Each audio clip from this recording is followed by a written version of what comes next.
An alternative to growing vegetables in the ground is container planting, and in this segment we'll tell you about that option. If you don't have enough land space to grow your vegetables, or if you'd just prefer to use containers for easier watering and weeding, this method is for you. Some of the steps outlined for setting up a garden plot still apply to container gardening, but others will be a bit different. We'll talk about how to pick the best spot for your potted plants, choosing what types of containers to use, how to get the most fertile and nutritious mix of soil for container plants, how to select the best vegetables to grow in the containers, and how to make the best use of the space you have. Other tips such as plant spacing, weed control, and pest management are the same for container planting as they are for growing vegetables in a garden bed. So you can check the same video segments for those topics. So, let's get started. Backyard gardening is not only about planting in the field, right? If you have limited space and so forth, container is ideal for you, right? So you can plant in anything that can hold soil, whether from your old bath, your old sink, your old toilet bowl, whatever. As long as it's a container and it can hold the soil, it's fine. I would have hoped to set up a greenhouse, but I just have a shade house, half shaded, and raise the things, you know, when you're not so young anymore. You tend to want to have the things easier, accessible. So I made these raised stands and I'm planting in them now. People who have a small backyard, that's an ideal way. In the training, they teach us about using tires and stuff like that. Containers is a big part of backyard gardening.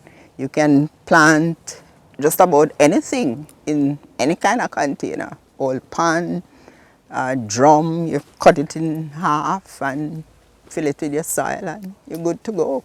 What you call flowers pot, instead of planting flowers in your flowers pot, plant some scallion in your flowers pot. What we have here is 4 items that is suitable for doing your containerized gardening.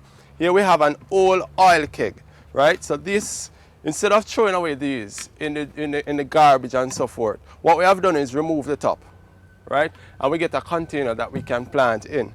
Here we have an old tire. Likewise, instead of throwing away the old tires, we have a lot of these here.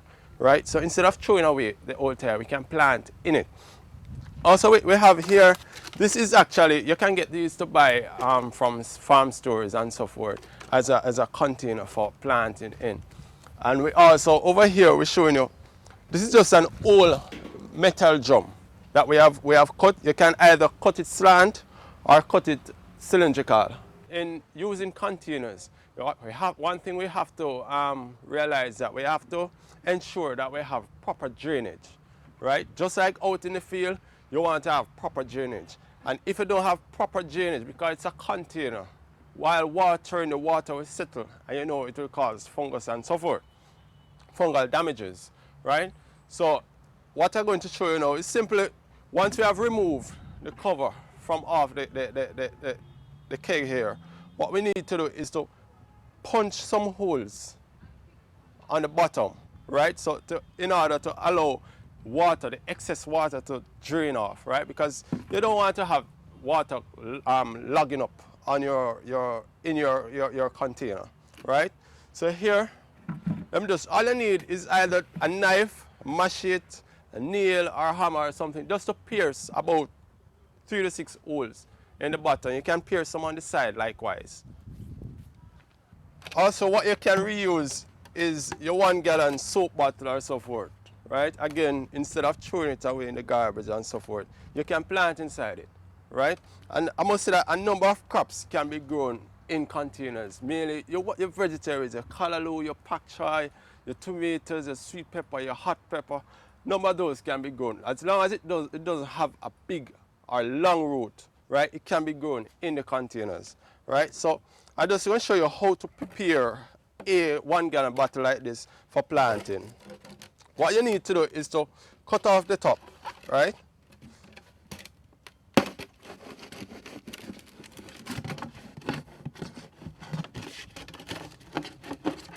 So you cut it completely off. So this can also be planted, you know, so you don't have to think about throwing it away. And then you pierce drainage holes here. So we need 1, 2, and don't worry, the bottle can be easily set back. So we have 1, 2, and 3 is good enough, right? So, and I said, be careful not to cut yourself. So 3 is good enough. 3 holes is 3 of the holes is good enough for drainage, right? And if needs be, you can also pierce the side of it. To prevent losing your soil and the nutrients also, we basically need to add some stones to it. First thing we need to do is basically to line the bottom of the container with the stones. Now what you need to do is to strategically place them to cover the holes. Right? And here we cover the holes. So we put a few big ones near the holes, right? And we just put some gravel randomly in the bottom of the container. Now this will ensure that good drainage takes place, and of course gravel don't hold water. So that means the water will escape the container and too much won't be accumulated in it, right? The next step is where we would add some straw, because this straw will prevent the moisture from going through the container too fast and losing the nutrients that you've added to it. So on top of the stones, we basically want to place some straw. Not too thick of a layer, about an inch thick, right? About an inch thick, so that when the water drains, it slows down here and the nutrients will become available right in the root zone of the crop. Basically, we do this on this table here because the container is not too big to move from place to place. If you're doing it, if you're following the same steps in, say, for example, this tire that we have here, then you'd have to basically find the area before, because this has a cutout area, and if you try to move it, what you'll do, you'll leave your plants and the pots behind. So this is an example of one that you want to find this a very good spot to locate this one, because it's not so movable as the other types of containers. Of course, you could add a piece of mesh inside here and it would be portable, very portable. So what you need to do first is to locate where the sun comes up and to place this one strategically in areas where you're sure that it will get sunlight and where you don't plan to move it, right? And for the drums, it's the same principle. So any container that you have that will be too large to be moved around with relative ease whenever you put a plant in it, then you need to locate that ideal spot before you actually start putting in the drainage and the soil in it. So remember, up until this point, we basically obtained our containers, and your containers, remember, it could be anything. First, you have to get your holes in the containers so that water drains easily. You have to basically put your gravel inside, right, to make sure that no water settles in the bottom of the container, and also your straw that you place on it to make sure that the water nutrients doesn't leach from the soil. And what we mean by leaching, you don't want nutrients to escape the pot when you put it there. Having gotten our container prepared and so that it can be drained properly, we need to now prepare the soil mixture.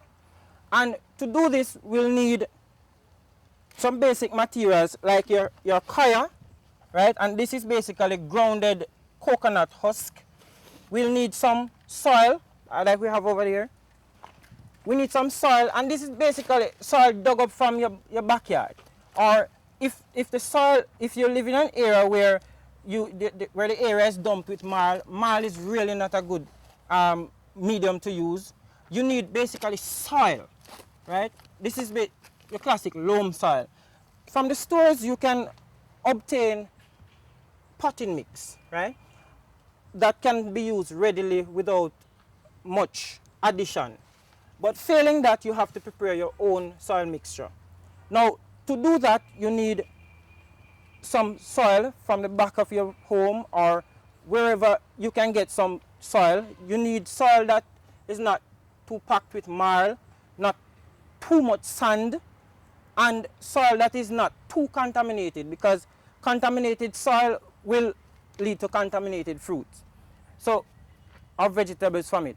So you can purchase that potting mix directly from the store, right? Or alternatively, or what would make good practice, if you prepare your soil for yourself. You don't want to get your hands dirty. So basically what we need, we have them right here. We have our loam. So we can see this. We have our loam here, so we need 1 part of loam, right? So in other words, we just need to mix some loam soil with some sand and with some organic matter. Or what we mean by organic matter, we're talking about chicken manure, we're talking about cow dung, or a good substitute to that organic matter would be an area where you have a lot of broken down leaves in your garden. That can be substituted for the organic matter content. So the sand is needed for good drainage. The loam that we have is needed to provide lots of the minerals that the plants will need. And then now the organic matter will provide your essential nutrients like your nitrogen, phosphorus, potassium, with a little addition of some fertilizers, right? So we're going to be combining these to add to our previously done up pot. Now we need our shovel, because we need to prepare this on the ground.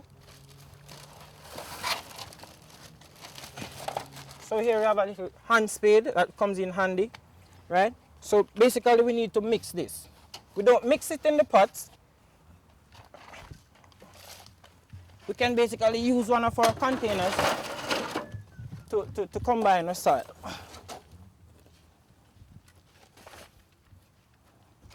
Here we have our sand, right?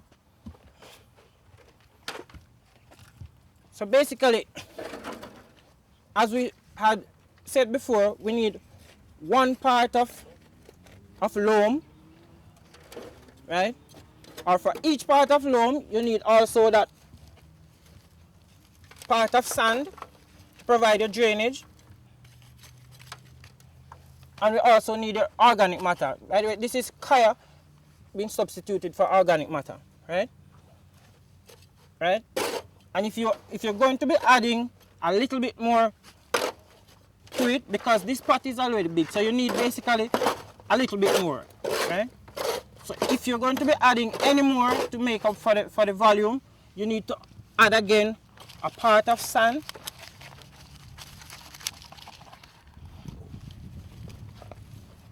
right? 1 part of organic matter,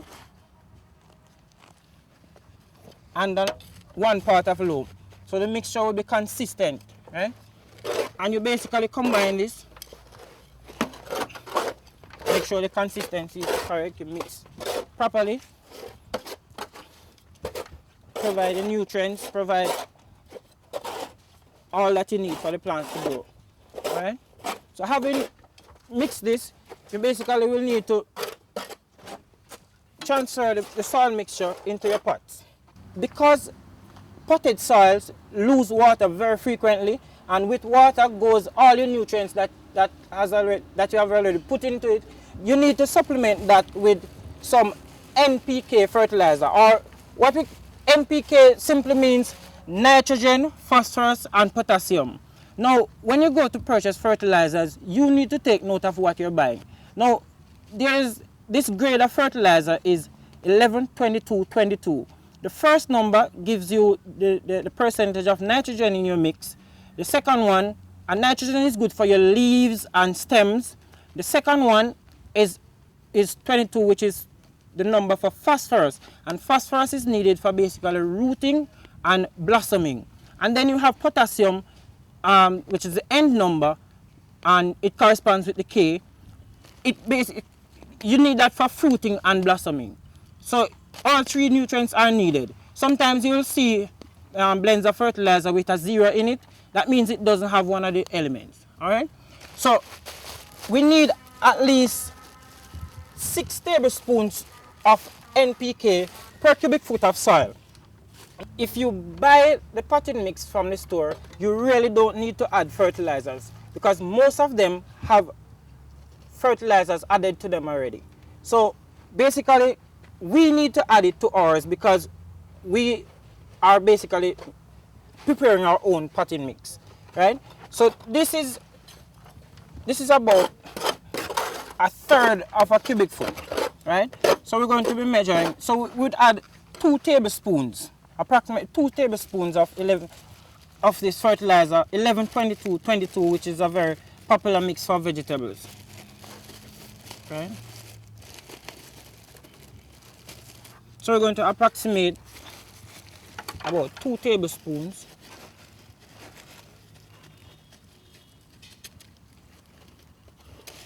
We're not talking about heaped tablespoons. So you basically spread it evenly, right? You can use your hands. You can spread it evenly over your mix, right? And have it combined. Now, it is very important that you combine the fertilizer properly, right? Because what will happen if you have the fertilizers concentrated in any one part of the mix, it will burn the plant roots, and that basically will result in no production. So you need to combine the fertilizers very evenly. Right? So now our potting mix is ready to be transported to the pot. All right. So remember, having added our stones right to the bottom for good drainage, and our straw to make sure that the water, the nutrient and water solution that you add to the mix won't leach quickly or won't escape from the mix. We need to now add our potting mix to the pot.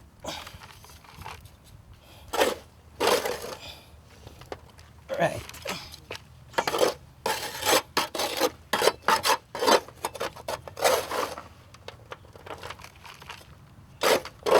Depending on what crop you're going to be planting, sometimes you fill it up to 3/4 full, or this rim is where it is recommended that you fill the pots, right? You need at least 1.5 or 2 inches of clearance so that when you water, the soil is not splashed all over the place. Remember that if you don't want to go through the preparation process, you can get this mix ready at the farm store, and this is what it looks like, right? This is what it looks like. Now it has perlite in it, which is a white portion, and that is basically for drainage and for body.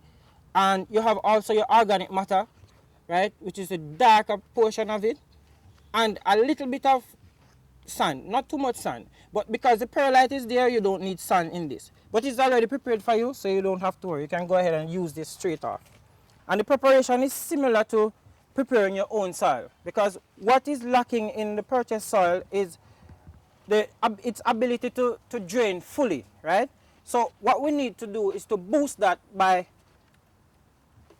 adding also our gravel, right, to the pots. So we add some more gravel to this pot, to the bottom. So we add some more gravel to the pots.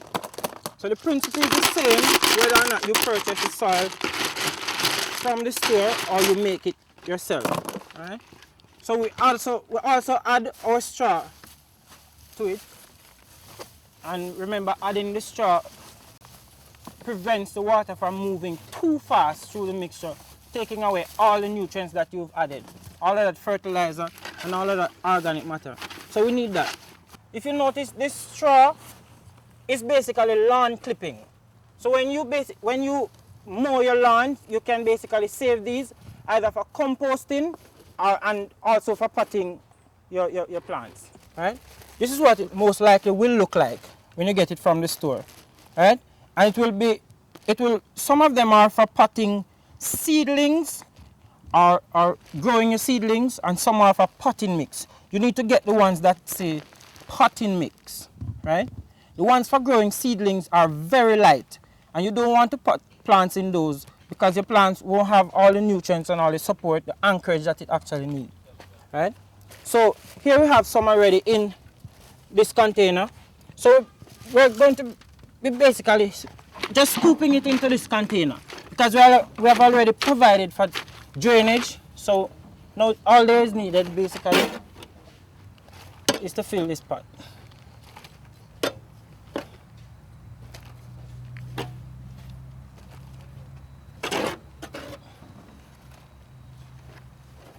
And remember, don't fill the pot above this rim, because when you try to water the plants, you'll splash the soil all over the place, and sometimes you have it located on your veranda, you have it located in areas close to where you inhabit. So here we have also, so here's what it looks like. This is your potting mix that you have done that we have done to show you, and then this is the commercial potting mix. Another thing to remember is that wherever you get in the areas from which you get your sand, your loam, and your organic matter, these areas may have soil pathogens or disease-causing organisms and insects in them that you need to get rid of, because what you need to do is to give your plants a fair start, right? So how we do this? We conduct a process called soil sterilization, and for this we need a kettle. Remember that this potting mix is a commercial potting mix, and they are almost always already sterilized, so you really don't need to sterilize these. Now, what we'll be using is hot water to sterilize your potting mix, and this is basically insurance, because you don't want to, after all this hard work and you've purchased some stuff, you don't want to be losing your crops to disease or other pests. So what we need to do is basically to boil this water. Notice all of that? We need to boil the water and then have it poured evenly over your potting mix. And it's the heat, the boiling heat, that we are counting on to actually help us to kill the microorganisms inside there. We want to give your plants a healthy start. Right? Allow that to seep a little bit. If you notice what is happening here, the straw is preventing the soil, right? The water is passing through, but the straw and the stones are preventing the soil from exiting the pot, right? So it is okay at this point to allow some of the water to go through, because you need to have good coverage. You need to have heat flowing through the entire pot. All right, this should be enough to sterilize. So this should continue. This sterilization, you leave it there and it will cool. All right, look at what's happening. We only have water coming out of the pot, no soil, right? So this is why it is important for you to set that bed, that the gravel and the straw in the bottom of the pots, so that when you water, you don't have all the soil leaking through the holes, right? And also it provides good drainage for your pots. A 1 gallon kettle full of hot, boiling, steaming water can be used to sterilize at least 3 pots of this same size. And this is about 1.5 gallons. That's the size of the container, right? So remember now, if you don't use as much of the hot water in each pot, then basically you would have failed to kill all the microorganisms in it, right? So basically, and remember, you do not have to sterilize the commercially available potting mix, because they're already sterilized. You have to consider some other things after you pour the water on. Remember, we mixed some fertilizers into the mixture. Now that fertilizer needs to be one with the entire mixture. we put grains, follow me, these are grains. And these grains, if you are to plant right now, right, as soon as it is cooled, these grains aren't yet dissolved and basically unify themselves with the potting mixture. So if you should put a plant in here right now, it would burn the plant. It will burn the plant roots. So you want to leave it for about a week before, because what would happen is that after a week, then everything will become one. So every inch of the soil that you pick up will mimic another inch. Let's consider the right crops for your containers. And what you need to consider first of all is what the family eats regularly, right? Something that will encourage you, right? You don't want to be wasting your time with crops that you don't eat. So it's not about just growing crops. It's about growing crops that you intend to use for your household. Now, some sure bets are crops such as hot peppers, callaloo, which becomes very handy, can be prepared in a variety of ways, tomatoes, which do very well. And if you look also, we could even do pineapples. This is a fruit, not just vegetable, it's a fruit. Now, another thing to consider is the size of your pots, because the size of your pots would really determine what the bearing that you can get from it, right? Now, if you put, say, a tomato plant in a small container such as this one, you'll get nothing from it, right? You need to have it in a larger container such as this one, right? Or this one, this one. Here you have a tomato plant. So this plant would provide enough anchorage or sturdiness for the plant to survive and grow its roots and access the nutrients in it, right? We also have, take for example this callaloo plant, right? Look at what can grow in this small size pot, right? Look at the height of this callaloo plant, right? And this is enough soil to support this callaloo plant. It is enough. So you might think that the pots that you have will be too small, but it all depends on the type of crop you're growing in it, right? A callaloo would survive very good in this one, but like a pineapple won't do so well in this, right? And since we're talking about vegetables, let's look at some other examples.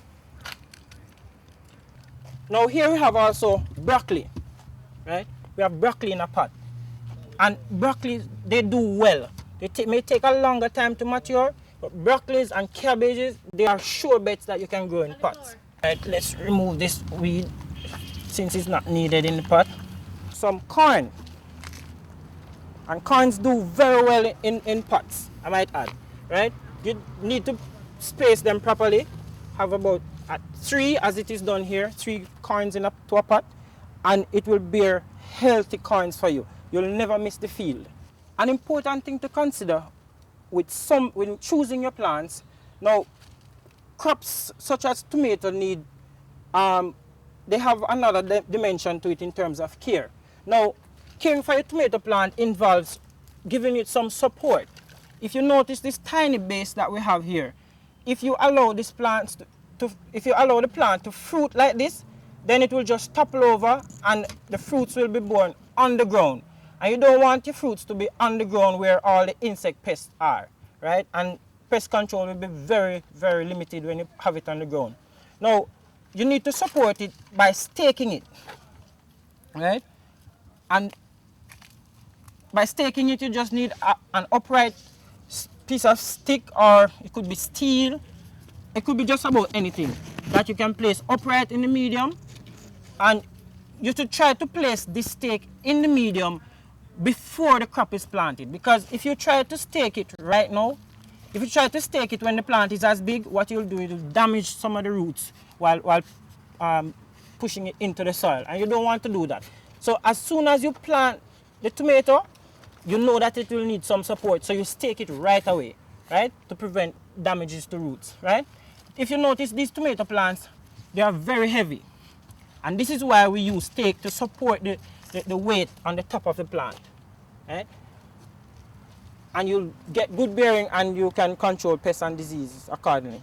If you notice the base of this callaloo, in contrast to the tomato plant that has a very small base, this callaloo plant has a very large base and can support the weight.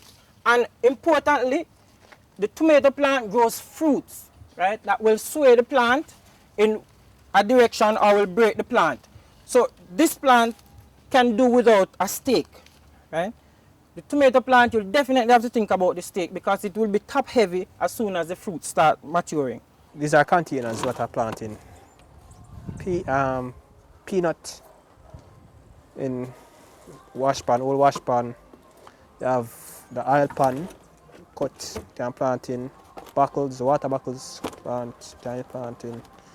Tires, this I make out of pallets. That's what I'm trying to try. Container can use to anything at all. Even a nice under.